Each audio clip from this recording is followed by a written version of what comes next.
walele, where you do? Yeah, oh, my brother, where you do? Say walele, where you do? My brother, where you do? Ukocha make you tell me where you be. I got one that make you tell me. Ukoro Mukwa make you tell me where you be. Sigaruba make you tell me where you be. Police make you tell me where you do.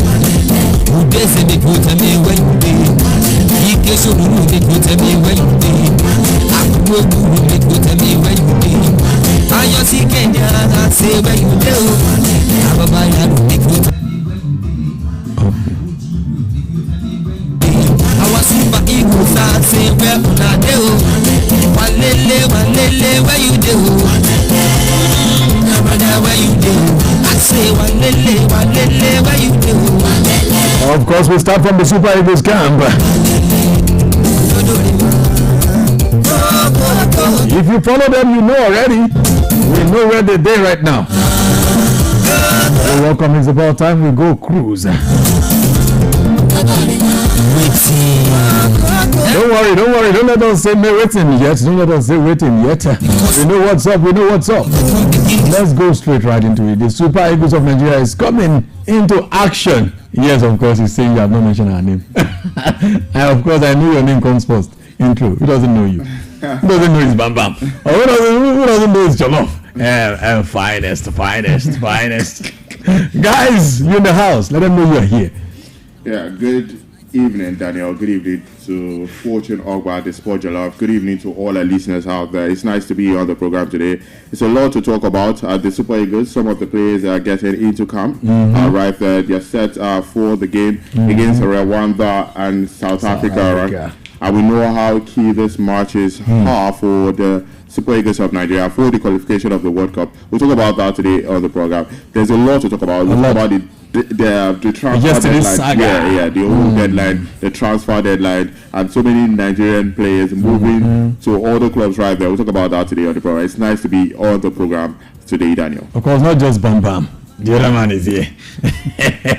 Let's pass here. You don't seem to like what's going on with your club, so the spirit is down. Seriously. But it's about Super Eagles today, so. No, I was still chipping a bit. I was expecting that before the window just shut down. Okay. Masana should have gotten a defensive midfielder, but let them know you are here. Anyways, before we start analyzing, yes, it's the voice of your guy again, the Sports Jollof, Fortune Ogba, and it's nice to be on the cruise this evening. You know, you don't get it anywhere else. This is where it's happening. So stay tuned as we cruise. All right, guys, you get it right there. We're about to go cruise. So this is the normal, regular sound. When you hear this sound, you know it's time to go into the world of sports.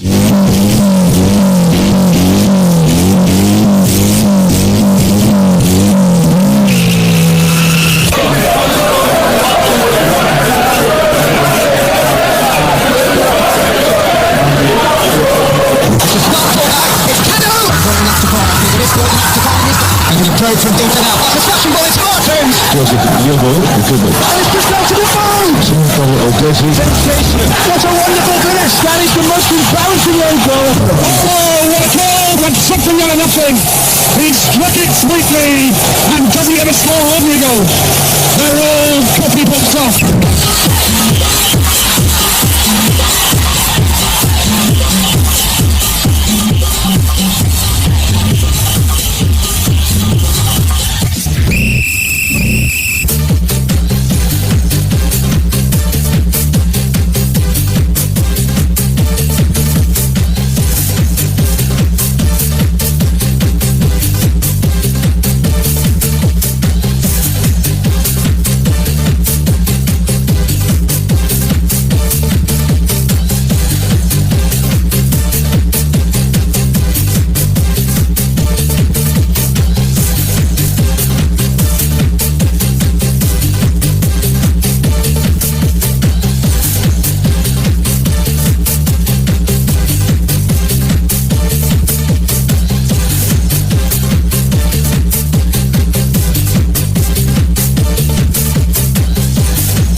And of course, it's no more news right now. The Super Eagles of Nigeria are getting into the camp one by one. I mean, we've seen leadership by example of yesterday.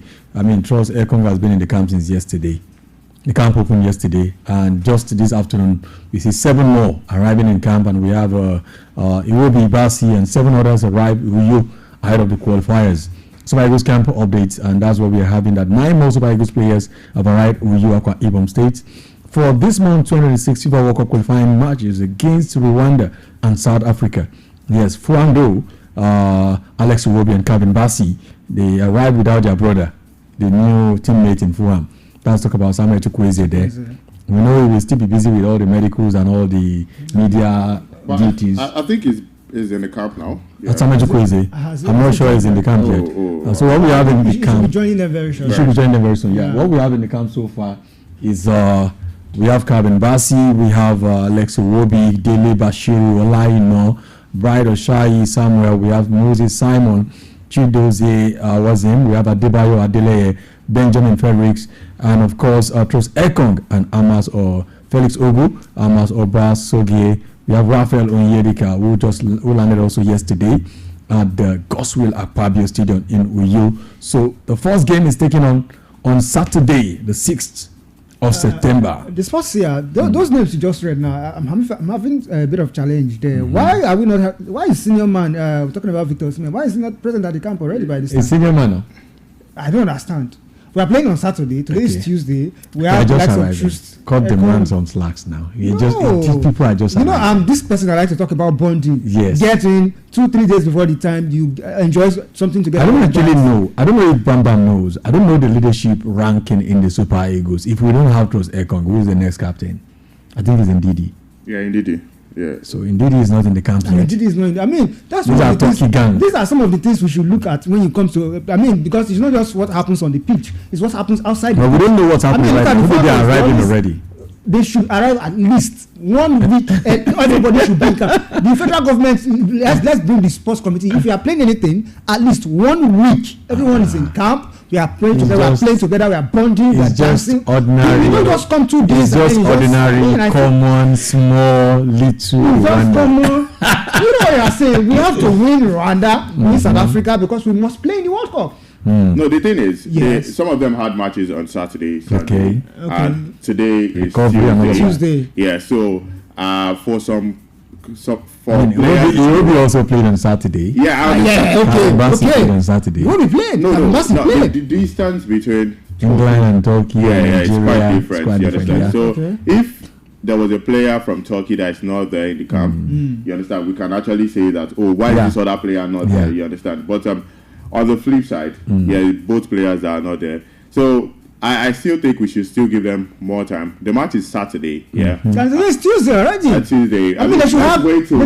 My point is, at least before the match on Saturday, they should have had 3 days to play know which formation they are using. After today, know who is playing there, who is playing here. I mean, that's how you start. Because whoever arrives tomorrow might likely not train tomorrow. You see what I'm saying? So many of them are arriving on Wednesday, training on Thursday, Friday, and the game is starting on. I think there's a point to what he's saying. One thing we should look at is whether you are senior man where you are playing. By Tuesday, the camp should be filled. Exactly. When you are coming to play for us, come on time. So what's his name? Eric Shell knows who is playing here, who is playing here, who is not well drilled. So sit that side. Not just because you are playing so well, you think you just slot into the team very well. But you don't have to struggle when you already know that you are the senior man, like you call him.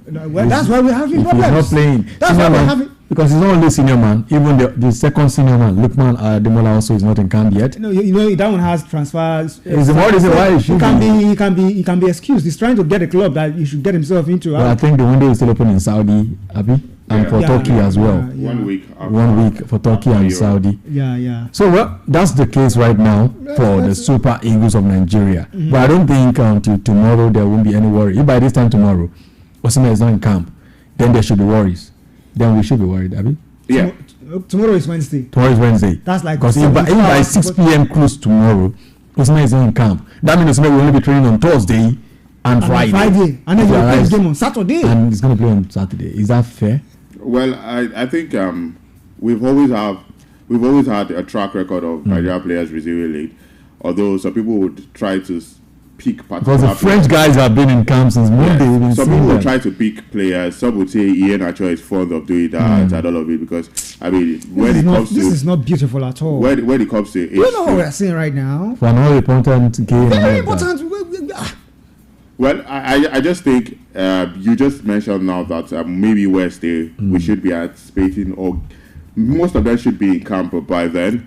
But then I think the most important thing is what they are going to play, like how they are going to play, who they are going to play with, and how they want to navigate the game. I'm totally not interested in when they arrive in our camp. Whoa. Our own focus is honestly. But you said how they are going to play. So how are you going to know how they are going to play? What I'm trying to say is I really don't care about when they are going to get in camp. My most important thing is they should deliver. Yeah, navigate winning against Rwanda and South Africa. You understand? It's up to the coach to deal with that. You understand? I can't be here as a fan of the Super Eagles and. But it's actually one of our duty. We are one of the pressure group. We're supposed to put pressure on these players, put pressure on the manager, and you as an analyst, if I'm sitting in your chair, I don't think I'll be taking it easy like Sport Jollof is doing. They should be fine. Any player is not most of the English players are in the English camp already. We saw the French guys since Monday. We've been seeing their pictures everywhere. They should be fine.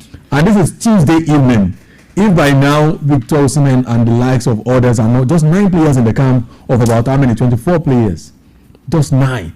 And later you want to leave. That means there won't be any serious business until Wednesday and Thursday and Friday. Nothing can even happen on Wednesday because let's say they come in today. There will still be press briefing. Exactly. They will be tired from the journey and all of that. They need to rest, and then Wednesday and all of that. If you don't prepare, if you at this stage, if you don't prepare to plan to prepare, or you prepare to feel something like that. If you don't plan to prepare, if you don't prepare to if you fail to prepare, you prepare to fail. Now they are failing to prepare. So in other words, we are beginning to prepare to fail if things are not done right. I mean, this is not what we observe while we are growing up, while we are still small. We are still practicing it in now. Seriously, it's been on for a while. Well, let's just help them keep that for now and believe that many of them are around. Just that there is no media coverage. I want to also believe that angle. That many of them actually arrive on a low key. Feel like, you know what, they're already. So I'm sure the media are already at the airport. If anybody lands, they are trying to see who you are. Coming from Turkey, coming from Spain, England. Seriously. Well, I think, yes, you guys have a point as regards the lateness of it. And like I said, a lot of times we've complained, we've said so many things. But honestly speaking, what I'm trying to say is I'm just more focused on the match. Now, the chances of us qualifying is very, very slim. I think that's the most important thing. Is that what is affecting them? Many of them already feeling like it's over. What are we? No. Like the likes of Turkey, they would always have this, what do they call it? Visa issues, delays, and all of it. I just mentioned that. Now, there are 2 players in Turkey right now that have been called up. That's Ndidi and Victor Osimhen. Yeah. If Ndidi was here in Nigeria, you understand, and Osimhen is not there, you understand, that's when we can be talking about it. Maybe there's a certain issue going on, you understand. So sometimes there might be this delay. I'm not trying to take the sides of the players, you understand, but we don't really know what's going on right there, you understand. The ones are England, the ones that play in England, they are already in camp. Most of them are in camp. And you know that a lot of Nigerians yesterday, we saw a lot of them move from one club to another. So it takes a whole lot. I mean, Victor Boniface wasn't called up. So Chukwueze was called up. Maybe if Chukwueze is still in form, trying to sort all of these issues, you understand? Maybe that's why Calvin Bassey and Iwobi is right there. But Chukwueze is still here to sort all of this. So we had more players. Chrisantos Uche just moved to the EPL yesterday. Crystal Palace to be precise, you understand? So some of them are Aroko Dare to Wolves. Yeah. So a lot of them are still trying to set up, you understand? I'm not trying to take their side. Putting you on the spot right now. But like right there. So it's going to be a very, very tough game for Nigeria. And when you look at the names, I am really, really surprised that with the quality of our players, the likes of Osimhen, Iwobi, and Lukman, and these are the names that are the ones challenging us. And it's just quite funny how football has actually evolved. Even if it has gotten to a level where even the top teams are actually being stunned by the smaller teams. But I don't expect it to be at this type of competition. I mean, it could be friendly games. It could be any other game. So I'm actually very, very disappointed with Nigeria being at this spot. The World Cup qualifiers right now. Yeah, you understand. And when you look at the group, it's quite easy. Honestly, South Africa, Benin. They're the only top guns. You understand? So when there's a group of Cape Verde, Cameroon, Angola. These are top groups. You understand? So not Nigeria, Benin, Rwanda. On paper, it looks easy, but it happens in football. I just feel like the first half, that was the first 5 matches, we didn't take our chances. You understand? And that's what led us to all of it. Now everybody's trying to get themselves back together, and they're trying to do all of this calculation, which is, for me, it might probably not work because South Africa, they are up there. They won't want to drop. You understand? So, and they're going to face Nigeria. Should they get a draw against Nigeria, it's okay for them. Every other game, they go on to win it. You understand? And eventually they qualify to the World Cup. You understand? So it's just very, very sad that we are at this point trying to rally around beating Rwanda and South Africa. But should they defeat both teams, it's going to help them a lot. Yeah. Well, given the fact that if you look at the games we've played earlier, before now, we've had 3 managers in charge of those games. Sports Jollof, do you think this is actually one of the things we should look into going forward? That the Super Eagles, the NFF as a body, should come to a times where they get a manager who's actually got a record in managing or raising team? Because what we have seen, like Bam Bam said, this is an easy group. You should get through this group. You should be getting, at least if you're going to be getting a draw in this group, it should be against the likes of South Africa, not even Rwanda. Do you think changing manager frequently has been the major reason why we are where we are? It has taken its toll. Changing managers frequently has taken its toll. At one time it was a Guavon, and then I think at one time there was also Pissarro, and then before we are seeing, and we used to say that we are going to stick with Chair. You need to realize that after what happened at this CHAN tournament, stones already started being thrown at him, and who knows, if he fails to score or to perform against Rwanda, he might not be the one to play against South Africa and the rest of the guys. So I feel like it's one thing. That's what I'm saying. We need discipline, and discipline starts with sticking with a particular person, sticking with a particular set of formation, set of rules that you are going to stick with, and play with all through. Not necessarily changing managers, changing personnel, changing this, changing that. This man comes and says, "I don't want this man. I want this man. This should be my goalie. This should not be my goalie. This should be my." If you have the power to call the shot, will you want a foreign manager or an indigenous manager to manage Super Eagles going forward? Should in case we fail, because if we fail going to the World Cup, then we should be looking at a long-term manager. At the end of the day, for me, what should count is expertise, technical abilities. If you're able to do it, come and take it. Can we find out? Regardless, that's where I'm going. I don't think we've gotten to that part yet where we've seen Nigeria. We have the Gomorrah days. We don't. No. Not at this level. I mean, they are trying to scout it in your mind, like what we have right now. We have very top quality players. All we need is a top quality manager to manage us. But do you think this player? Okay, let's come back to these players. Yes. We've got I can literally see we have all stars. Definitely. Compared to other African countries. Yeah. It's like we have all stars. This guy's playing for Germany. This one is playing in all of I think except Ebenezer. Did Ebenezer make the 24 matches? He didn't. So all the guys are foreign players, coming from different parts of the world. The experience, the exposure. Yet, do you think what we need is a manager that's going to train the boys how to kick ball? Well, I think when you want to manage top-class players, you have to hire an experienced manager. Okay. You understand? You can't use... Not like you want to develop players. You're not developing them. You are bringing initiative, skill, and... tactical ability, how to play, how to manage these players. You understand? I feel like most foreign players maybe would not have high regard for indigenous managers. I'm not saying it happens. Definitely happens. Because even the managers, indigenous managers, or the ones that coach at the MPFL, they would look at these people and say, "Wow, it's not the same thing." Exactly. Imagine your coach asking for an autograph. Let's talk about the fact that after the MPFL season, Osimhen gifted Daniel Ogumode. Now it's just a gift. It's just a gift. It's just a gift, but in the hand, just to encourage. But senior man, so how did that kind of coach come and tell you that you're not playing? I like this insight. Really, it's. I mean. Like Bamba, I think he just nailed it. We don't have enough power at home in terms of managerial power that can, call a spade on some players. Yeah. The last time it happened, we saw a manager wants to be the boss, because I think that's what happened between Victor James Osimhen and Finidi George. Finidi was trying to be boss. I need you to come home. Victor was saying, "I'm not fit," or some stuff like that. And then I don't think it was Jose Mourinho kind of manager who wants him. I don't think he's ever going to pick his phone and say he wants to go live, because he's faced worse than that with Napoli. I mean, when he was facing the trouble in Napoli, Did he carry his phone and say, Napoli, you people, you are ingrates. I want this Scudetto for you, all of that. At the end of the day, I still feel like when we're talking about getting a manager, we should get somebody who has learned it all, who has acquired all the knowledge and the skills. But can we afford because that? you are bringing, that's the problem. You are bringing different players from different backgrounds with different egos, people who have seen the money, they have played with the players, they've experienced different managers. Yeah. So who are you to come and tell them what to do? So we need someone who has the management,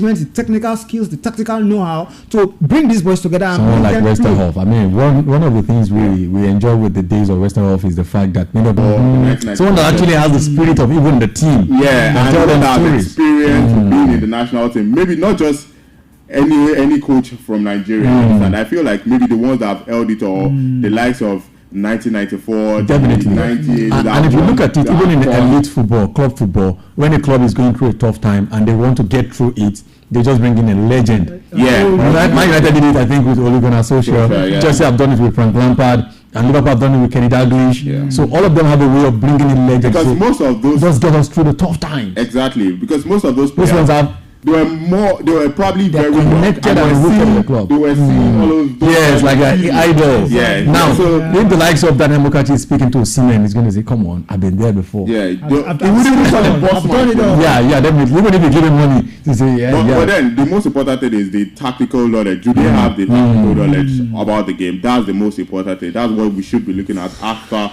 all of these things. Then, hiring a very top coach. I mean, we can't hire the likes of Jose Mourinho because we don't have the funds. We don't have now. Where will you put Mourinho? Where will you house him in Nigeria? We can't get top coaches. You understand? Except we want him to be coming in on. Whenever you has games to train, all of that. The set of guys that we can get, the highest is the likes of Jose Pizarro, where you look at their track record and you cry. I don't know how you have to say that. I beg to disagree with that viewpoint. I mean, you are belittling us. This is Nigeria. I know when you are done with the show, you will go to your reality. Maybe we should go and sign Ten Hag because he's now free agent. No. I mean, anyway, on the flip side, there's a very funny one here. We have a man who is always putting graphics up for sports. I don't know how somebody will be surrounded by guys. This guy doesn't have a clue about sports. Talk about M Black. No, I don't think he doesn't have. He doesn't have it. He knows about sports. I can put the mic on for him now and ask him to mention 5 Super Eagles players. He can't mention. Hello. He's managing the editor of M Black. Let's try it. Just 1 minute for you. Mention 7 Super Eagles players. 7 Super Eagles player. Yes. Victor Osimhen. Okay. Number 1. Boniface. Okay. Wait. So for Victor Osimhen, Boniface. Yeah. No, actually. Babyface. Okay, Victor. And one thing about the Premier League, you just mentioned it, that the way they spend so much money on acquiring players is always very, very crazy and massive. And look at Liverpool, look at Chelsea, they always want to compete at the top level. And I used to say it, when you want to compete at the top level, you have to spend money. But I mean, to take you on that, Ballon d'Ors in the last, 2 decades, it's been Spanish La Liga. Now he's going to the French league. Yeah. Why is it that despite all the spending we are seeing, the British world record holder was first, in the Premier League, and again, Premier League still holding it again with Alexander Isak from Caicedo and Ferencváros. Now we've seen all this money they spend a lot. Yet when it comes to winning Ballon d'Or, we don't see Premier League side coming into that.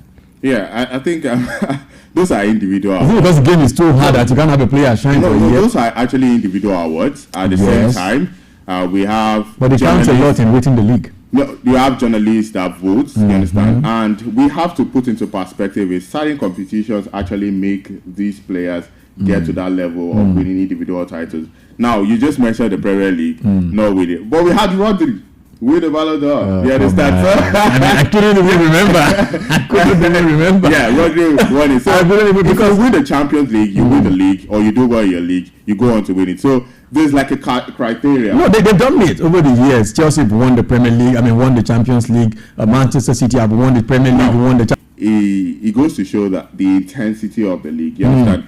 You will not see Lamine Yamal come to the Premier League and do what he's doing. You understand? So the intensity is crazy. Hence why they buy quality player. They believe that hard work physicality, and mixed with tactical structure helps the team. You understand? So you don't get to see a player dazzle. You know one thing, when it comes to individual awards, they look at goals, they look at your eye test, the high test, how you dazzle and do all of these things. That's why Premier League don't give him for that.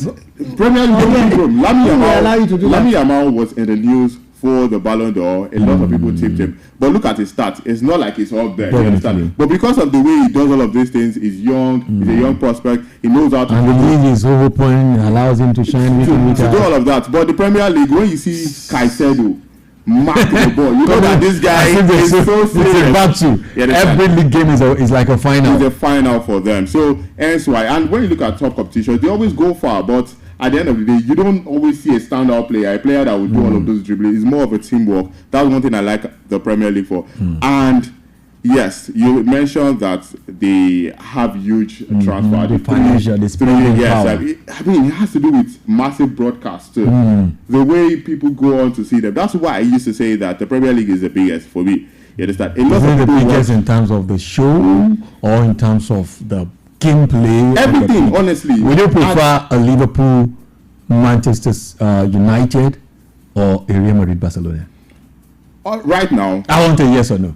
Liverpool, Manchester United, or Barcelona, Real Madrid. Let's not lie to ourselves. In Nigeria, which one would have more strength? It has to be Liverpool, Manchester United. See, the funny thing, El Clasico. El Clasico is big. It has this. Who are the players you want to go and see? Where you had Real Madrid, where you had international players. Daniel, now let's compare the Premier League and the Spanish La Liga. That's the only big match. But you can see Liverpool, Chelsea, Man U, Crystal Palace, Man U. And you know what? Man U actually finished 16th on table. But still, everybody's encouraged. That's how massive. And it's always open at the beginning. Exactly. That's how massive the Premier League is. The broadcast, how massive it is, and how they spend money. Because people actually spend money to watch them. So they also have to spend money to make those people that are spending money entertained.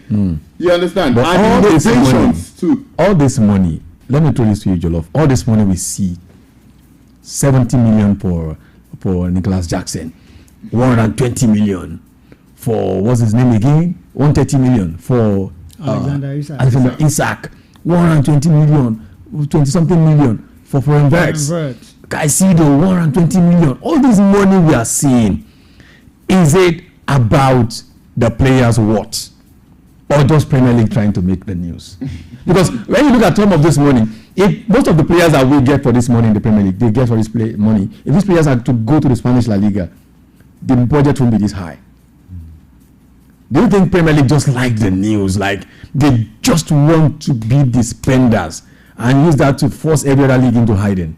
Because La Liga teams, I've never seen them lock heads with any Premier League sides that they want to get players together. No, one thing I think we're not looking at is the fact that when you bring all these leagues together, over time we've always said there are top 5 leagues, top 6 leagues, and you always put the Premier League on top of that. So other leagues already know, they already have this. I mean, I was listening to a kind of interview where was it Vincent Kompany of Bayern Munich was saying, no, this is not allowed. I mean, the Premier League is up there, spending and all of that. So most other leagues, they say the Premier League has, yes, that one is. So if the Premier League is coming for your player, and any club from the Premier League, you change amount of money. Inflate the money to make sure they pay, because you know they will eventually pay. The pressure from that group, the pressure amongst themselves, this one wants to outshine this one wants to outplay this one wants to outpay this one. You see all those things coming to play. I mean, I was reading the stats and I saw that the Premier League came and almost got all the best players from the German Bundesliga. Look at Florian Wirtz from Bayern Leverkusen, one of the best performers. Look at Leipzig's Benjamin Šeško. We brought in. Go to Sporting, their best player, what's his name right now again? Eucharist. We got him there. So the Premier League has this, I don't know how to put it, but it has this dominant kind of. Yeah, I would say Premier League is market oriented, business oriented. Is that it? That's how I look at it. If it is business oriented, how come these best players in those leagues? When you look at the broadcast rights they pay them is ridiculous. There's a company in that interview was talking about how he promoted Burnley into the league and they got 100 million for broadcast rights. Exactly. And they start competing with the likes of Bayer Leverkusen in the market. Burnley. You can see how ridiculous that is. The best player, I mean, the captain of Bayer Leverkusen is playing for the newly promoted side, Sunderland. You can imagine. So which brings me to this question. Not Who is the winner? Look at the Florian Wirtz that they bought for how much? Look at the last 2 games. Come on, I think it's too early to tell. He went missing. I think it's too early to tell. Okay, who is the winner in this window for you? The thing is, it's too early to actually say. Yeah. Maybe after 3 months. Well, 3 months. Well, I don't think anyone has thrown this money around to wait. See, that level. They are all convinced about what they went for. I mean, in a window where Liverpool spent close to 400 million pounds, and I just saw a stat somewhere that even Newcastle, the entire Newcastle club, was bought for around 320 something million pounds, 2021, 4 years ago, and now just for 3, 4, 5 players, Liverpool spent 400 million pounds, and you are telling me that they are going to wait 3, 4, 6 months. So who is the winner for you?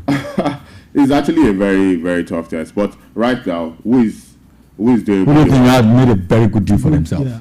Well, I think Chelsea actually did really, really good in terms of deals, because they did spend so much on some of these players. They got them on minimal level. But can you say they are on the competitive? They have built a team that can compete compared to what Liverpool has done, Arsenal has done.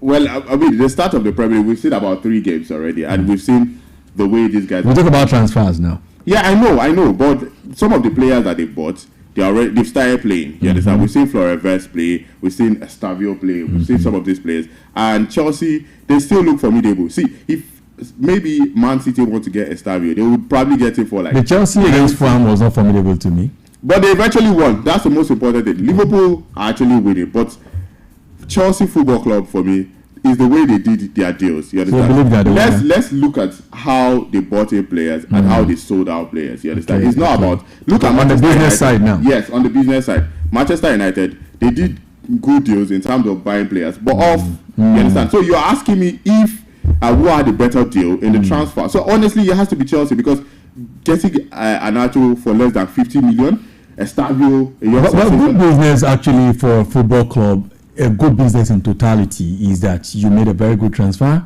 and you have a good result as well. And your players hit the ground. So are you sure that this Chelsea's result will reflect on their performance? It will definitely. Now, you just mentioned 2 parts. You understand? We are talking about the business end. I heard the business end. The card is green for them. Yes, but is the team okay? Yeah, the team is okay. Definitely. They have the best defense set up. It still doesn't matter. The thing is, with these same defenders, they went on to win the FIFA Club World Cup. You understand? That was in the past. That's just not in the past. Teams have developed. They have recruited. Chelsea is already. They are already getting torn apart now. They've lost a striker. They've lost their key defender. They play against Yokeres in the Club World Cup right now. Who is the striker? Leon Delap. It was because of Leon Delap that their major striker was let out, Nicholas Jackson. Now, Chelsea are calling a loanee back in Maguire, a 19-year-old, to come and field in for Delap or Jackson. The idea is you go into the Premier League with 2 strikers. You understand? They had Delap and they had João Pedro. And who has played more? Even when Delap was free, it was João Pedro that was playing more. You understand? So there's always a backup. You understand? And now anything happens to João Pedro, what would I do? That's it. To be on the safe side, you understand? They are not bringing the lone guy as a starter. They are not bringing him as a starter. Just to feel him. You understand? Feel him. You understand? So that's what I think Chelsea is trying to do, and it's very, very wise. So who's the loser? Loser. It has to be. I can't. It has to be teams that did not buy any player. I mean, somebody buy player, but they buy wrongly. Loser in general for me, it has to be Brentford. Yes. Brentford. Because they lost some key players. Yes. They lost their captain. They lost 2 guys that scored 20 goals. And who did they recruit? That's a funny thing. So I have not seen any recruitment that is so sharp. Imagine losing your captain, no good. So Arsenal, then Johan Wissa, he lost about 30-something goals between them. So I think they are the biggest losers. But let's see how it pans out later in the Premier League. Yeah. For you, who's the winner in this window? I would want to go with Spurs. I mean, right from their manager. Colomani was a late. Colomani was, and then look at Frank left Brentford too. Exactly. So when you look at what they've done with Mohamed Kudus hitting the ground immediately, I think he has about 2-3 assists right there. They lost their last game now to Bournemouth. A side that actually has been wounded as well. We can say it's just early threat. Ouattara left the club for.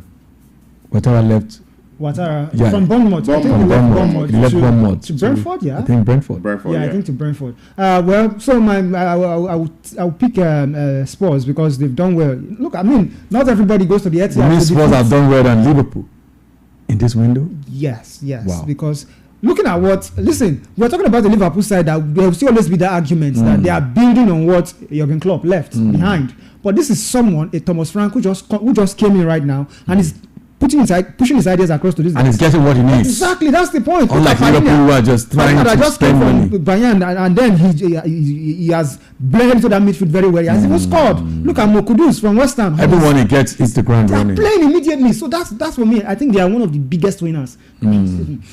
Unfortunately, let's see how, because if they could lose to Bournemouth, it begs. I mean, that happens. Even Man City lost to Tottenham. It points to the fact that maybe they are going to play against a side that sits very low, that defends very well. Thomas Frank would have a problem breaking down defenses. That's what it's going to mean. Should he have a problem with Kudus breaking any defense? Now he has Xavi Simons. See, you know why I feel like all of these guys in Tottenham are not for me at all.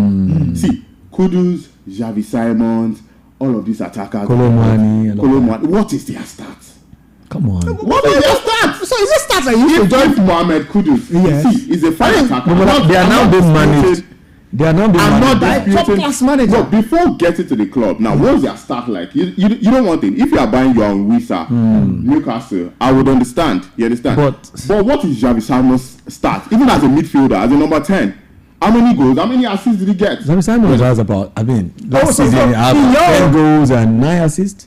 Is that in a club in outside of the Bundesliga? It should be more. It should be more. Exactly. But then he's now going to be managed by a manager who actually knows how to bring the best out of players. Thomas Frank. That's a 50-50. Now we don't know. We don't know what it would bring. You understand? If you are signing a player, there should be prospect. I love Mohamed Kudus a lot, honestly.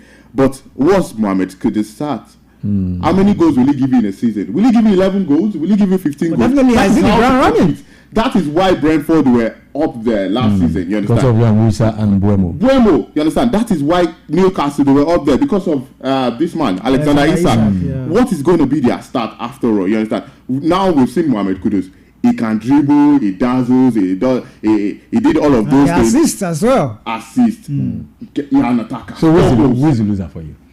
The loser, I think I also want to go with Brentford because finishing in the top 10th position last time around, they now lost their manager, they lost some key players, they didn't do enough. I fear for them. I feel like they might not be able to escape relegation this time around because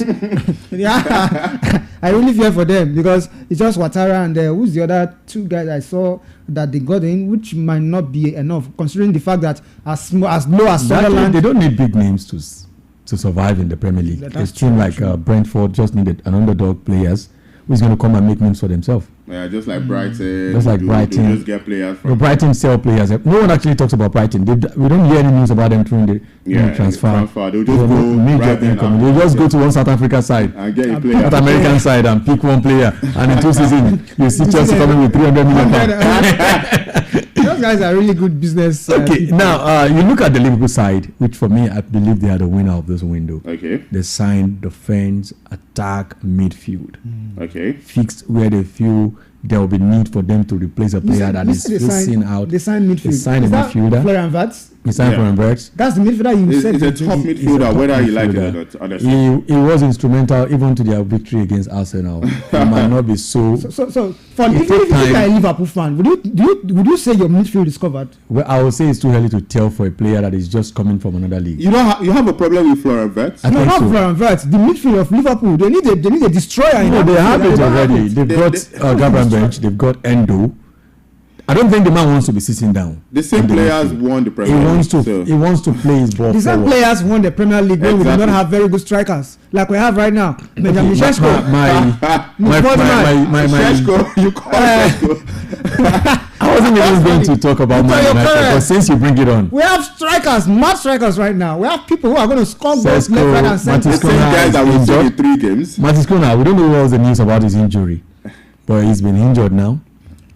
Gyökeres has been a town different for Balogun. Victor Gyökeres has been nothing sort of. I don't think it's going to be a spark. Šeško saw a 1-on-1 against Grimsby and he played the ball out. Is that the striker you mentioned? I think he's too tall to see the post. The point I'm trying to say right now is that Liverpool defense will concede. Every defense will concede right now because almost all the clubs, they recruited massively when it came to attacks. Everyone is trying to attack. I mean, the top 6 right now, right there, Spurs. Even look at Everton with what's his name right now? Jack Grealish is doing as he came into that club. For how many games? 3 games, and he has 4 assists already. We are looking at a season where we are going to see lots of goals and assists, and your midfield's ability to really stand and prevent other attacks from coming. So, who do you think has the best midfield in the Premier League now? Of course, Chelsea has a very good midfield. That's why I really envy that team.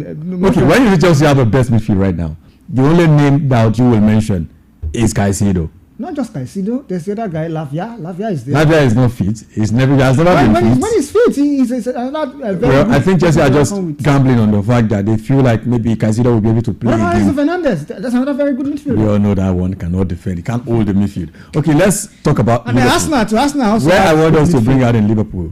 Now we have Alexander Isak, British record, £130 million. Who is going to sit? Because Ekitike has been scoring. It's terrible. It's been fine for me. He scored 2 goals in 3 games. He scored another goal against Arsenal, but didn't stand. It was offside. So he's actually been scoring. I mean, do you think Alexander Isak just walks into the team? I think it's a funny thing. It becomes a very big and a slot right now because I was just looking at the stat before I came in. Top 10 transfers in the Premier League over time. This season alone, there are 3 players. Alexander Isak is 1, Florian Wirtz is 2, and then I think Ekitike is number 5 or 6 in that list. So you have 3 of the most, the highest players in your team. You have them in your team right now. You have no excuse not to play the 3 of them. Why do I feel like you have a thing against Liverpool? And I don't know. Man United are usually Manchester City's enemies. I don't know since when. I don't have anything against Liverpool. All right, I love. Are you envious of the fact that the problem I had was the fact that we were going for Ekitike, and then they came and they just took the Ekitike from us because you guys are broke now. After Ekitike, Bamba. He said, "Oh, that entered the mic." You guys are broke. Anyways, like you said, it becomes a very big headache. Who is he going to play? But although I think Ekitike can play from the wings, from the flanks, from the left. So Gakpo is going to sit. That's another problem too. So who is he going to? Is that a problem in Liverpool now? There's no problem with them, honestly. Yeah, I think the most. But do you think Isak is going to fight into the team, or is just going to walk into the team? You don't sign someone for 130 and tell you exactly. And you think Ekitike is just going to agree after all the good starts, he's just going to sit down? Well, it's not about the players now. It's about the manager. You understand? The manager decides who plays. The guts. Yeah, the guts. They can put whoever they feel like is right there. Now, the thing is, I listened to somebody trying to break down, that's a club legend, that's Jamie Carragher, trying to break down the team. And a lot of people, this question was asked, and he said, yeah, the coach can as well play 4-4-2, where he can accommodate both players. Yes, that's Ekitike. So why do you put Salah in that 4-4-2? Why not? He can play from the flank, you understand? So the most important... Salah is not going to get more goals this season. And that's the problem. That's a very big problem. See, I think Salah loves his goals. Exactly. Salah definitely loves his goals, but now they have to build above Salah right now. They have to think about life after Salah. Salah has done it. So this is what this transfer is about. Yeah, I don't know why. Because getting Maguire trying to get Maguire was like life after Van Dijk. Van Dijk, you understand? Salah's contract is just 1 year. Or with an extension of maybe 2 years. And Salah, how old is he? He's 33. So they should be looking for life after Salah because it's not all about Salah. Salah has done it for them 5 years. That's why they got somebody like Alexander Isak because they need goals. I say it all the time, sir. If you're an attacker, you need goals. You need goals to stand at the top of the Premier League. So they might be building for life after Salah. And hence why, in fact, it's not bad having 2 quality strikers. You understand? So I think it's very, very decent. The manager will decide who plays. I don't think they would have a problem with the team. Alexander Isak, for me, is Premier League proven. He should be starting, you understand? Ahead of Ekitike, who has hit the ground running. It still doesn't mean. I mean, this is a proven striker already in the Premier League. I'm not saying Ekitike has not done well, but the thing is, he's younger than Alexander Isak, and he can also adapt to situations like playing from the left wing. You understand? I think a player has an injury. One player that played from the left, I don't know if it's Gakpo, but then I think Ancelotti is a proven manager. I mean, winning the Premier League makes you proven. So. You know what will cement that proven, so to speak, qualification in his CV is how he handles this thing. Because if you are about to phase out, if you are about to, he's actually proven already. If you are about to take the team, away from relying on Salah, then there has to be some shift, some breakdown. Okay, I thought you were going to mention Jurgen Klopp. Because Jurgen Klopp won it once. Definitely, it's already proven. Is all it is to do now is just to build on that. Well, we've seen. I don't think you are going to be able to present any manager in the Premier League now. Aside Pep Guardiola. For me, yes, he's proven. But who has won the league? What will top it all is his ability to really manage this thing. Because we're going to have egos. We're going to have people who Salah will not want to relinquish his position for anything. And then you are not going to tell me you signed Ekitike for that expensive amount of money, and then you want to keep him playing from the flanks. So at the heave of World Cup. Thank you. We didn't even look at that at the heave of the World Cup. So I want to say he's going to be able to manage these players and their egos, get them to perform, and then we say, don't forget that the English media they don't take any prisoners. Definitely. If you're not performing, your name is out there. Before you know, they can even. And the French media too know how to fight for their players when they are not playing. Yeah. So these are. They have a subtle way of quickly linking in with the club. They're not managing the players on the pitch. There are lots of things, psychological, everything media-wise, that you need to take into consideration. I think that's why managers love the job. From the moment that that movement has been going around that they want to sign Isak and Ekitike, the manager knows in his head that he's going to have problems. No, but then I don't think they wanted to sign Isak and Ekitike. They wanted Isak, and Isak was not possible. Exactly. So they went to Ekitike and then Isak door was open, and then they be like, okay, you can go the two of them. I think what they did that they didn't do so well, they would have stuck with Ekitike for this season. Then next season, if Ekitike didn't perform very well, even if he performed very, at least you know that Ekitike has performed. He will command a higher sell-on fee in case you want to sell eventually, and then you can go for Isak. Already having Ekitike and now getting Isak. That's why I'm saying there's going to be a little bit of problem in Liverpool this season, and I want to see how Slot manages these guys because I fear for them. Ekitike wants to play.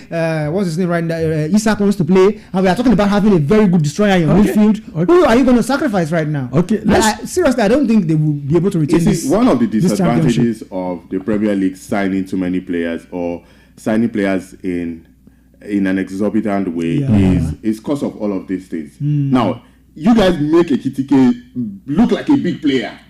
Honestly, that's because they put him right in front of the camera, and he's going to be the one to talk about. Yes, whether he has the numbers or not. His performance in the last couple of games. What is his performance? They have been amazing. Frankfurt 15 goals. What is his performance before joining Liverpool? You understand what I'm saying? So the way Premier League teams sign these players, in our faces, they will sign a player for 80 million. And all of a sudden, it becomes so big. I'm not saying Ekitike he doesn't have potential, but he's so young. And right now, see the way we are talking about him, as if he is one Cristiano Ronaldo. Honestly, for me, Isak is way better. Anyway, let's leave that aside. We are calling it a wrap on the show this evening, but let's listen, of course, to this voice of we've not talked about some of our boys were winners yesterday. Yeah, 3 of our boys, right, made a switch to the Premier League side yesterday. Samuel Chukwueze, Tolu Arokodare, and Christos Uche. These 3 guys, they are winners right now. Yeah. So let's hear the voice. There was a call between Calvin Bassey and, of course, Samuel Chukwueze yesterday, and that was a video call when he was welcoming him to the club. So let's see how it sounds. I mean, to be wearing the white and black, Samuel Chukwueze getting his dream move. I hope he's picked up. That's the call. Samuel Chukwueze is calling him. No way. Why are you swearing? Hey, can do? How you doing?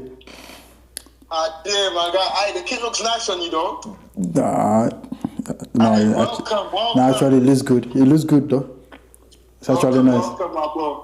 Hi, welcome. Let me add Alex one second. Hi, Alex. Bro, where are you? How does he look? Alex will be right there joining the call. Wesh. What number are you gonna take? You know, the number 19. But I can't wait to train with you guys. I can't wait to start. Hey. Forever. Niger. Your seat is next to us. We have your seat prepared. yeah. Anyways, I'll see you in Nigeria, bro. Say that, my bro. I'll see you soon. Brother. See you soon, bro. You know, this is what we talk about when we're saying Victor Osimhen, please come to the Premier League. See the way they're like, Niger. And it's indeed a big deal. 3 players of the same nationality going to be training side by side every day for the next 2 years. Might be 2 years, might be 3 years, but players always want that.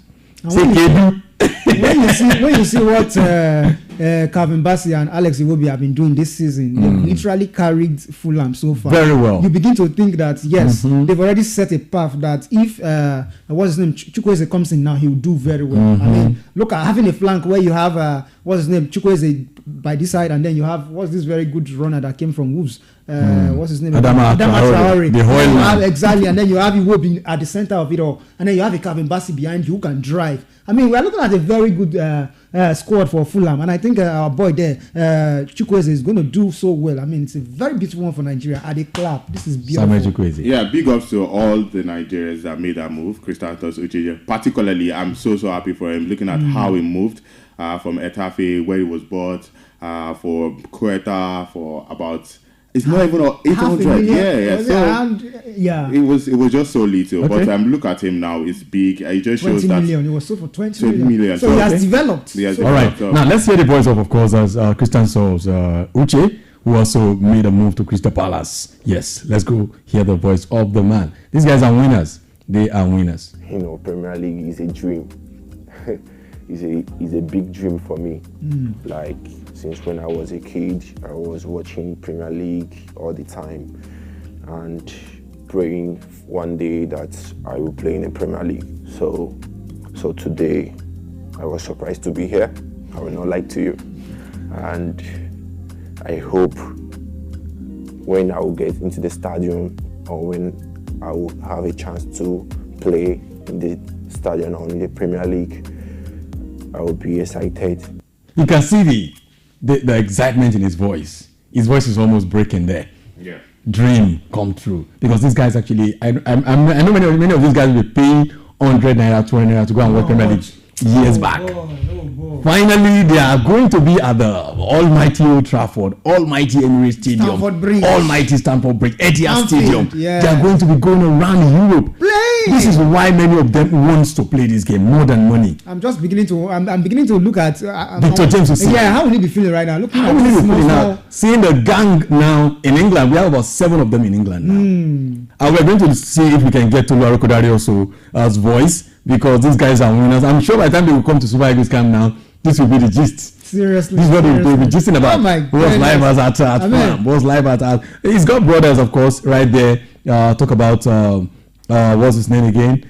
Tolu Arokodare. He's got brothers right there. Anywhere now, they can go home and say, "Oh, we are going to eat up on your place." Yeah. And of course, this is Tolu's time. Tolu Arokodare's time. Definitely. Right here is going to be wearing the number 14 shirt for Wolverhampton Wanderers. Let's hear Tolu Arokodare as we sign out.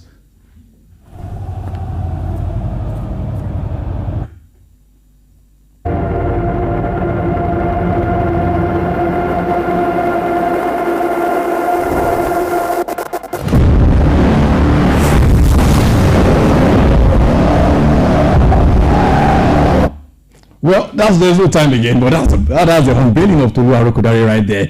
That's it on the cruise this evening. Cruise show. The first part is over.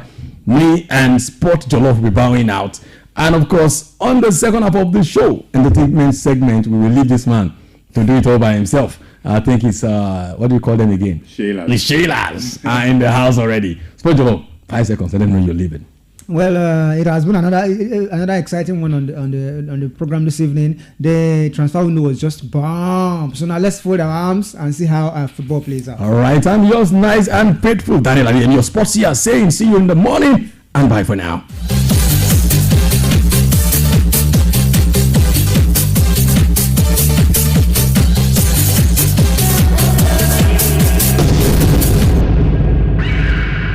Melody 100. 100.7 FM Ibadan. Stay cool with Melody.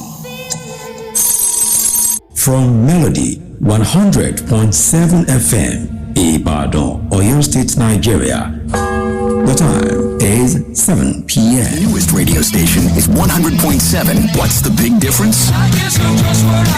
We play anything like this. And this. And even this. A bigger variety with the biggest music library. 100.7. We play anything. Let's do it.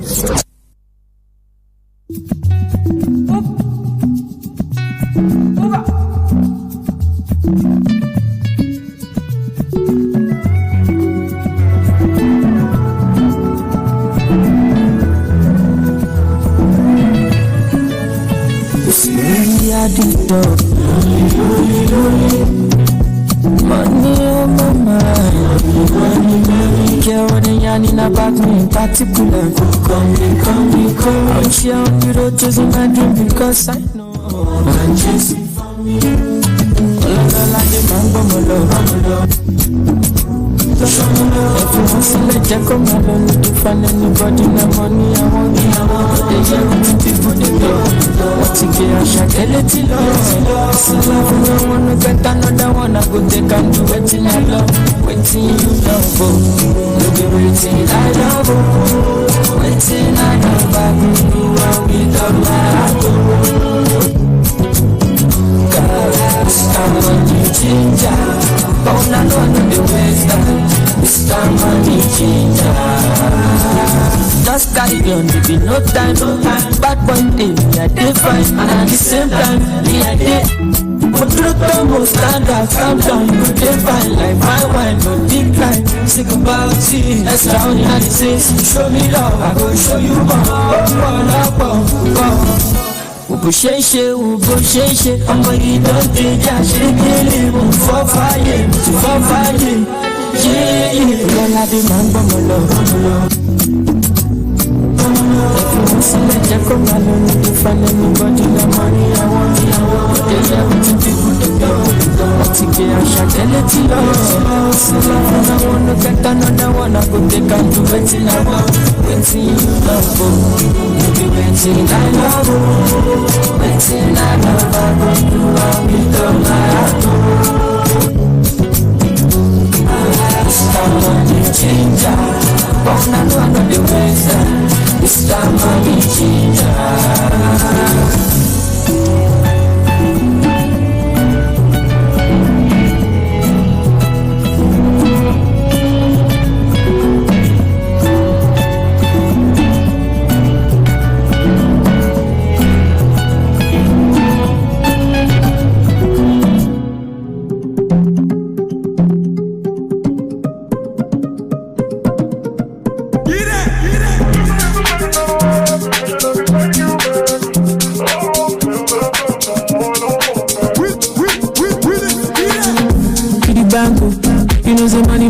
Dance to, and I'm feeling funky, cause I'm really cover, really lucky. And then me do what go, you do me I want more. A little my jet, but then make it last so. Make it. I'm gonna party like 99, leave all my friends in the Make it. I'm gonna party like 99. Leave on my dress at the end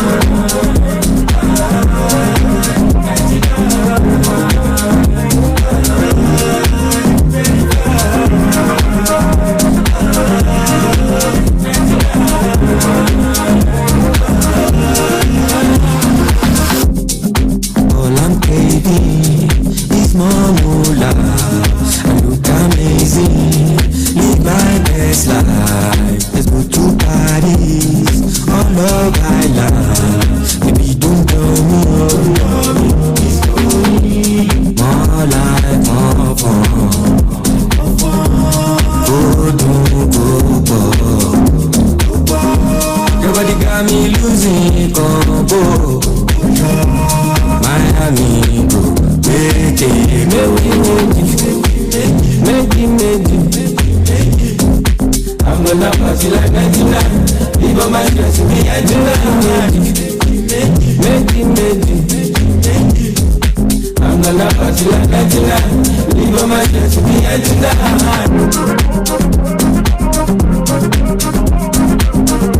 Party like 99, 1942. Party on the mind, party like 99, baby. Party. I give her one time, I'm running back. I'm all looking when I hit it from the back. She go crazy, give me love right back. Cause I move like this, make it do like that. Me, I've been past since 1999. I no go lie, I want you like that. We're going to New England, go find me. Anything I do, go find me. Then get more, go find me. Baby paparazzi, go find me. Uchan, go find me. Uchi moto sign, find me check. Pepe dem, push it, pepe, something like 99. Make it.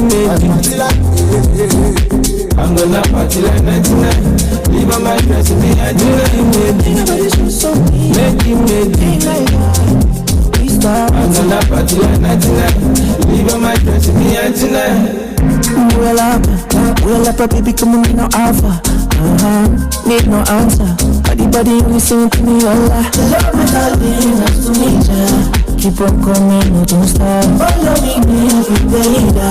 I don't do this for banter, do this for real. I don't chill, I move in. If I slide, you slide, you might spin. I done deal. You go ask about me, I'm there. I don't care about me. I complete it on myself. I say what I say.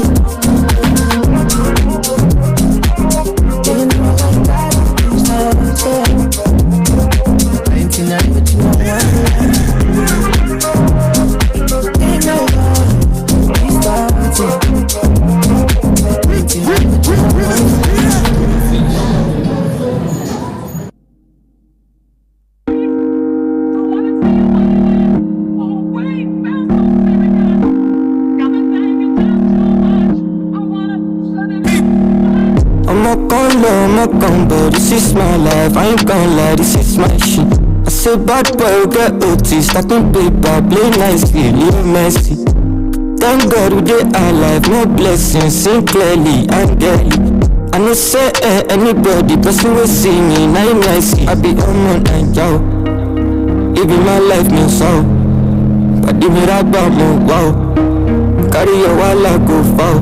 Baby, me go down low, down. She look bad man gangsta. Elle aime les vrais gangsters, ceux qui sont pas instables. Love street, love money, my life. Jeune africain, congolais ambitieux, je ressens comme un douleur malgré ta présence ce soir. Quality vibe, my girl, mamacita, j'me spend de temps pour toi. J'sais pas où j'ai passé la night. Makala ou ma bella, près des îles ou des favelas, hila. J'sais pas où j'ai passé la night. Makala ou ma bella, près des îles ou des favelas, hila. I'm a combo, this is my life, I ain't gon' lie, this is my shit. I say bad boy, real OT, stacking paper, play nicely, you messy. Thank God they are like more blessings, sing clearly and daily. I will say anybody, person will see me, nice. I be on my job, living my life no soul.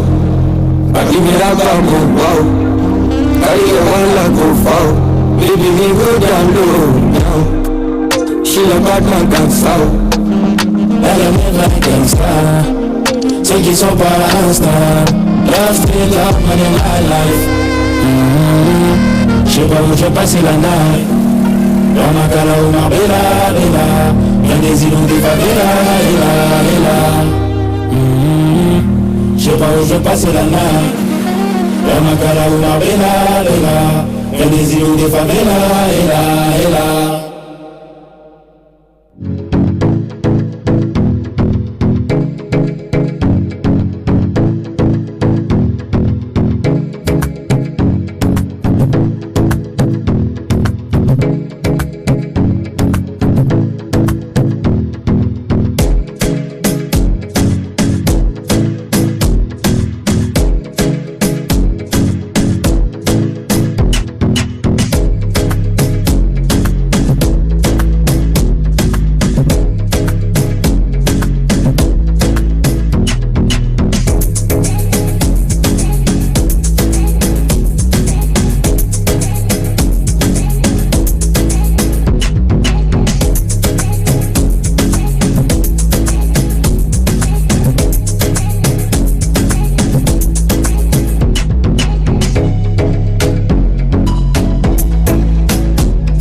right, it's another beautiful time to talk entertainment on the Cruise Show. This is Melody 100.7 FM, and this is still the Cruise Show. The first segment was the sports segment, where we dissected sports stories. We talked about the Super Eagles of Nigeria and also the transfer sagas. And right now, this is the entertainment segment of the Cruise Show. All right, I am Akim Bobola, Eagle Febi. Welcome aboard.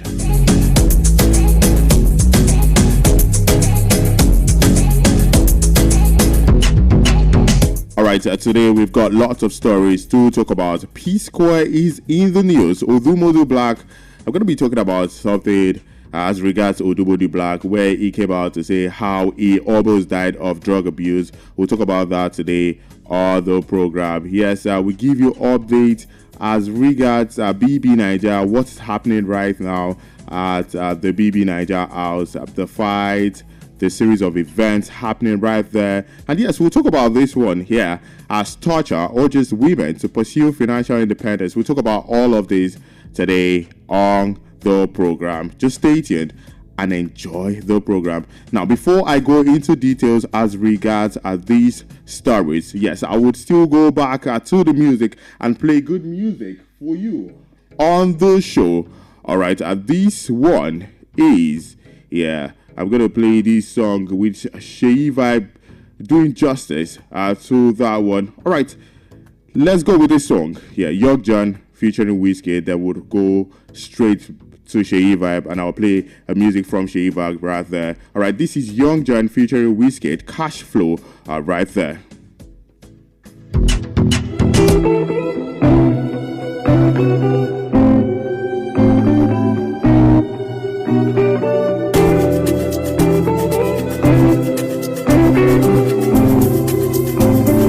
Initiating rage process. I dey hard life but now live sucks. Many girls and all of them. If you don't want to go see results. Cash flow everywhere I go. Na confirm I'm singing for. Big things they might call the door. I dey work, I dey see results. Cash flow everywhere I go. Load to money, plenty money. Ask about me honey. I dey paragon, Pythagoras. No go tell my money. They make Billy, shade no Tony. Ask about me honey. I dey paragon, Pythagoras. No go tell my money.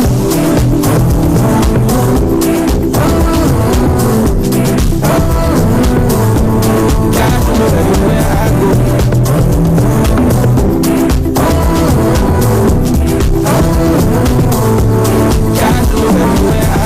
I dey hard life but now live so. Too many killer and all of them so.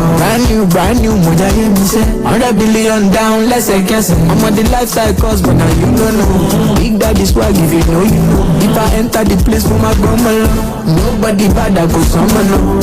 Load money, where's the money? Ask about me honey. I dey paragon, Pythagoras. No go touch my money. Give me Billy, shade no Tony. Ask about me honey. I dey paragon, Pythagoras. No go touch my money.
like Michael Jackson.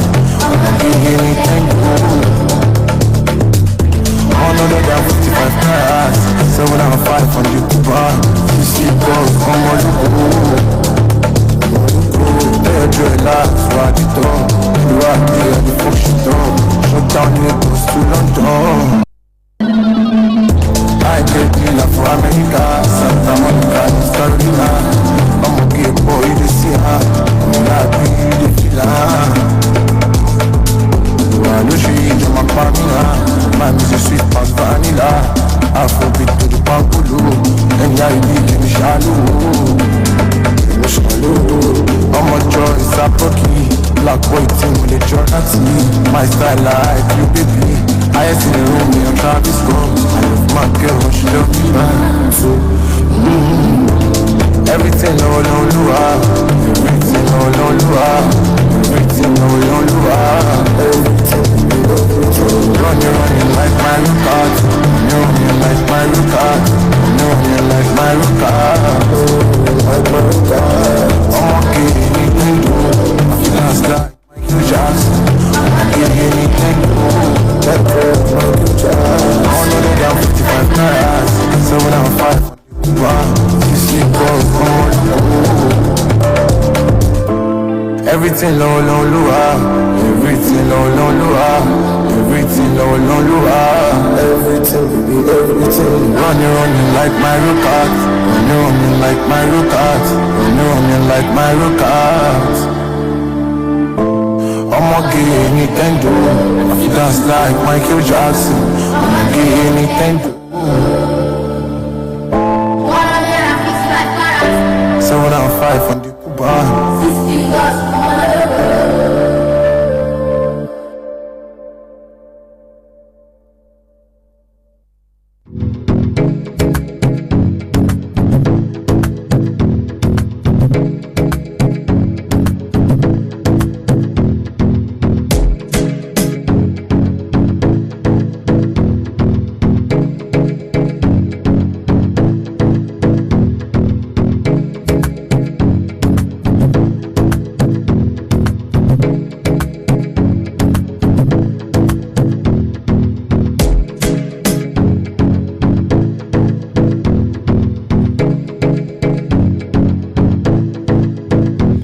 That was Young John featuring Wizkid, Cash Flow, and Sheyi Vibe, Mario Kart. Alright, so let's head straight to some of the stories that we'll be talking about today on the program. Alright, so starting from this one, as Nigerian singer and half of the music duo Bracket, Obumene Ali, aka Smash, has claimed that the feud between Peter and Paul of P-Square is spiritual.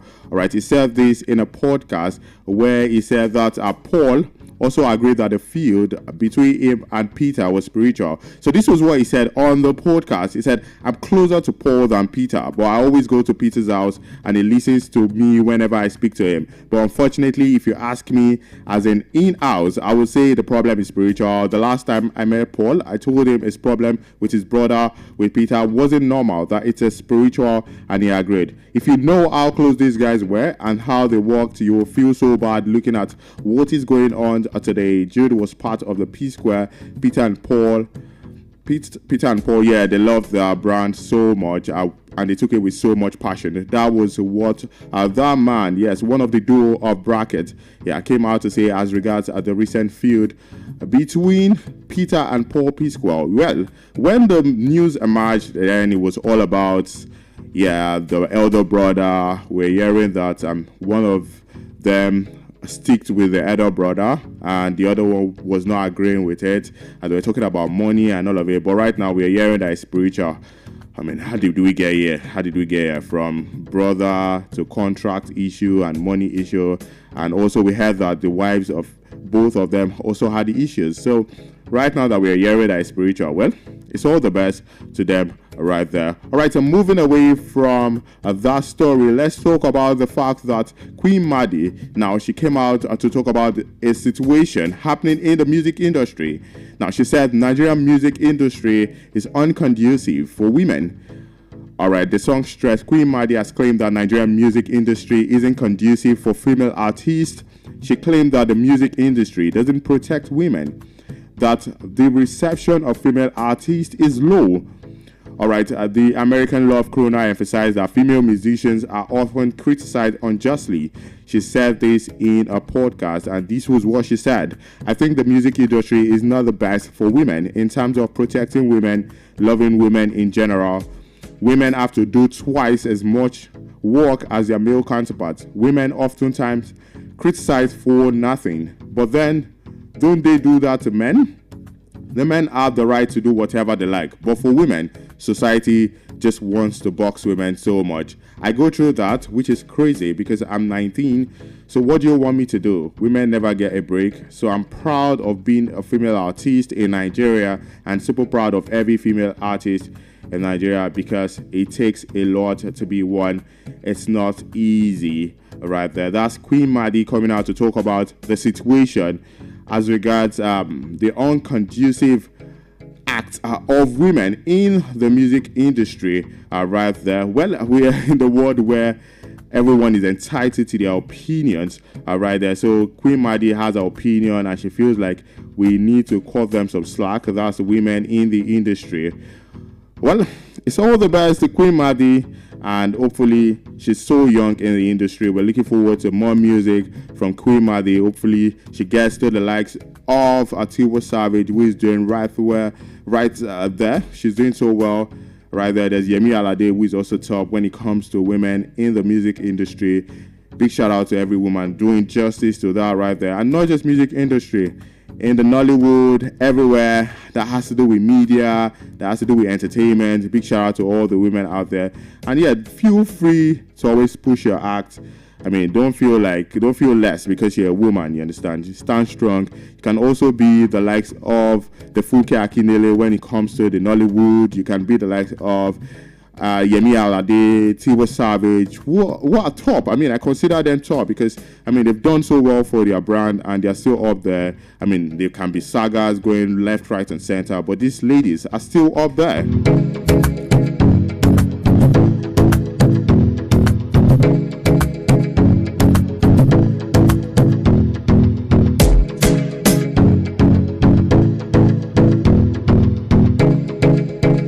But for Queen Maddie, I just really hope the whole of the industry doesn't get to her because she's only 19 and right now she's coming out to talk about this. Hopefully she doesn't get off the music industry because of all of this pressure. All right, let's move away from that and talk about the fact that Odumodu Black, he came out to say he almost died of drug abuse and overdose. Wow. I mean, that's serious. It's so crazy in this part of the world. I mean, you go out there, you see people take all of these substances, and I mean, it's so sad. So Nigerian rapper Odumodu Black has opened up about his struggle with illicit drug addiction and how he overcame it. He disclosed that he used to take illicit drugs while studying at the University of Lagos and almost died of overdose during an episode. All right, the PT this boy, Eatmaker, explained that he called his mother to book a flight for him to return to Abuja while battling with overdose. He stated that after the incident, he only indulged in illicit drug once before quitting. And he came out to say this in an interview. He said, I was a very bright student while studying at the University of Lagos, but I was indulging in illicit drugs. One day I took it and I almost died. I called my mother to book my flight to return to Abuja. After the incident, I only took drug once before quitting. He stated in a recent interview, just like I said earlier. And Odumodu Black stated that he was grateful to God because not everyone who indulge in illicit substance consumption were privileged to give up their addiction. And he warns everyone of the danger. He urged young people to shun illicit substance consumption. And this was what he said in warning young sensationalists right there. He said, I'm grateful because there are some people that went into that life and they didn't make it out of it. Some people didn't make it out alive. Some had lost their life. Yes, because of drug abuse. He said some even committed suicide due to drug abuse. I've seen a pregnant woman and her husband battling drug addiction. It's really terrible. Honestly, it's really, really terrible. You go onto the street, you see young talents take all of this substance, and sometimes I look at it, what would happen later? Because right there, he stated, it's going to affect you later. because I mean, there's a particular substance that is there. They wrote it there that this set of people are liable to die young, and people still take it. I mean, we just hope and pray that some of these people that are addicted to it, they get off the situation, because it's so hard to get off an addiction. And thank God, just like Odumodi said, that he's out of it. And big up to him, he's dropping some bangers. Pity this boy is up there. Declan, I mean, top guy right there, and now he's been dropping bangers, and he also won the next rated when it comes to the Eddies Award right there. I like the fact that he's doing well for himself. Big ups to you, the Modu Black, and thank God you were able to survive, yes, the addiction of drug substance right there.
Leaving the music industry, let's talk about some of the happenings in the Nollywood as Afiz Owa reacts as Yemi Sholade apologizes for slapping him on a movie set. Right there. All right, popular Nollywood producer Afiz Owa has finally reacted to a public apology by actor Yemi Sholade, and according to reports, yes, Sholade had, during an interview, he tendered a public apology to Afiz Owa for slapping him on a movie set.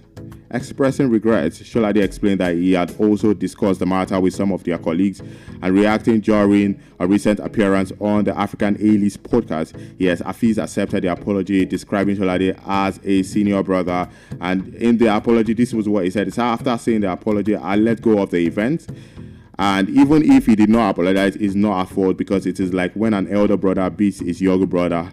Even if the older one is at fault, the younger brother would ask to apologize to the senior. I was at the production when the manager then, and he was the actor. As a production manager, I'm to cater for actors and crew members' well-being. When we're leaving the Ibadan location to another location at the Fulani resettlement area, I informed everyone to tell me their needs so that I can buy them along. But it seems Uncle Sholade didn't understand me too well and slapped me when he was hungry. I mean, that's really very sad. I mean, so sad. I think I agree to every other thing, but physical contact, when it gets to slapping and all of it, beating, I think it shouldn't be acceptable. But I'm happy these grown adults, they understood the situation, and right now it seems like everything is going well between these two actors. Big ups to Afiz Owa, and yes, Uncle Yemi Sholade right there, because I mean, he tried to be a senior brother by slapping his colleague right there. Let's move away from that and talk about Wumi Toriola as she blasts Afiz Owa for comparing her with Mide Martins. All right, actress Wumi Toriola has blasted veteran movie director Afiz Owa. I just talked about him now. Wow. For comparing her with his wife. And yes, Afiz Owa discussed Wumi Toriola's character during an interview. While analyzing the difference between Wumi and Mide's character, Afiz said Mide's character in the movie is totally different from real life. But Wumi's movie role is so close to her character in real life. Violence is a comfort zone. Now, Wumi will react when provoked. She doesn't take nonsense from everyone. But if you offend Mide in real life, she will remain calm. Now, reacting to the interview in now a deleted video on her Instagram page, Wumi blasted the actor. Now, she described the interview as rubbish. Wumi said that must every riff be taken to podcast. they gave you a mic and you started saying rubbish after I entertained with, she said a lot of things. And she also said, if people don't offend me, will I be angry? Have I never insulted you before? I'll still respect you despite your... That's too much. But then, the fact that that man came out to say all of these things about her is so sad. You will not tell anyone how to react to certain things. Maybe she was so angry as regards all of the things he said. But now, the video of our reaction has now been deleted on Instagram right there. Hopefully they go on to settle their issues. Yes, just like the way Afiz Owo also settled his issue with Yemi Sholade. Now Yemi Sholade now has issues with another Nollywood star. That's Wumi Toriola. Well, it's all the best to them. They're adults, and I expect that they would do justice and they would work together, because we at the other side, we just see these things. Maybe they're out there chilling and just making the news, because most of the times we don't even get to see some of them make the news. Sometimes they might just do it for all of these things you get. But then it's all the best to them right there.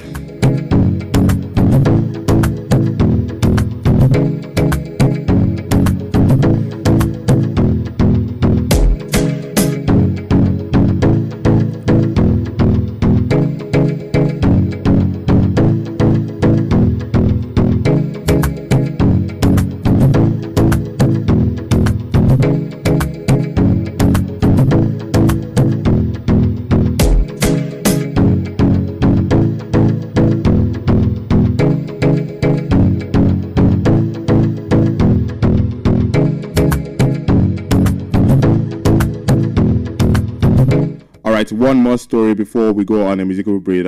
Hilda Bassi to cook 250 bags of rice to set record for world biggest jollof pot. All right, a former holder of the Guinness World Record for marathon cooking, Hilda Bassi will be cooking 250 bags of rice to set a new world record for the biggest jollof pot. Hilda made the plan public on Monday. Yes, in a trending video shared on our Instagram page right there. Analyzing the scale of the project, Hilda explained that she would be using 22,619 liters pot for the cooking. And speaking about the process, she said, I'm making the executive decision to cook 250 bags of basmati rice. She specified the rice right there, 250 bags of rice. Yes, the pot is 6 meters wide by 6 meters wide. Wow. 1.1 meters tall and about 1.3 meters deep. I'm sure the pot is not going to sink. The event, which is set for September 12, 2025, aims to feed 10,000 people. This came 2 years after Hilda Bassi cooked for 93 hours 11 minutes to break the world record cooking marathon by individual right there.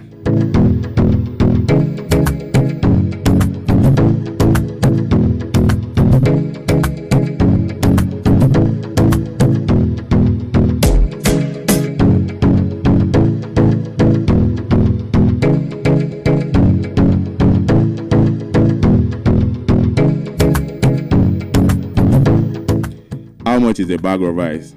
These people, their money choke gone. Hey, 250 bags of rice. You go for ha. I should go and collect one bag from Hilda Bassi. It's a lot. When you want to break the world record, you would have to spend so much right there. And Hilda Bassi is trying so much as regards breaking the world record. It's big ups to her. She has done it before. She can do it again. When you do something and your record is broken, there's that ginger to want to do more, and that is what Hilda Bassi is trying to do. I'm just very concerned as regards the number of bags of rice. Well, I'm definitely sure she has sponsors to do justice to all of that. But then, just one bag of rice. Let me take it to Bobola now. Well, maybe if I'm opportunity to go there, at least I would have a taste of Hilda Bassi's rice, because there's been so much claim that our rice is this, our rice is that. But then it's up to her. It's big ups to her. Yes, I beg your pardon. Yes, and I hope that she's able to achieve the record, the world biggest jollof pot arrived there.